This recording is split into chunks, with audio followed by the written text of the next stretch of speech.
Daylight savings, allowing Los Angeles to create a public bank, allowing California cities to enact rent control, choosing who's going to represent California in the US Senate. There's a lot on the midterm 2018 ballot for students to be energized about. But that's also sort of the problem. There's a lot to be informed about.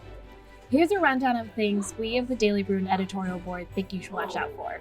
First, Californians have a chance to elect who will represent them as U.S. Senator representing California. First on the docket is Kevin De Leon, a state senator who has termed out and is seeking higher office. Next, we have Dianne Feinstein, the incumbent senator who is a senior member of the Democratic Party. Next, there's California governor. The picks are incumbent Lieutenant Governor Gavin Newsom and John Cox, a businessman running as the Republican candidate.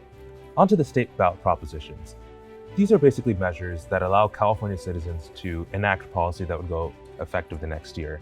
There are 11 total state ballot propositions, but here are a couple ones that you can keep an eye out for. The first one is Proposition 5, which allows elderly homeowners to not have to pay higher property taxes as the value of their homes increase over time. The next one is Proposition 6, which is a measure to repeal the gas tax, which currently funds California infrastructure projects that would improve roadways and outdated infrastructure in the state.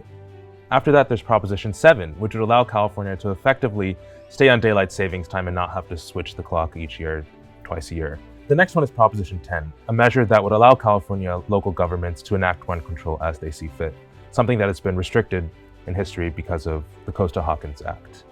There are also a handful of city and county measures to watch out for. Measure B would allow Los Angeles to create a public bank instead of putting its savings in for-profit banks such as JP Morgan Chase and Wells Fargo. Measure W would allow Los Angeles to get more money for water treatment and storm collection.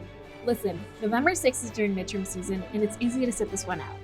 But a lot of issues deserve and require student voices. Do your civic duty and vote.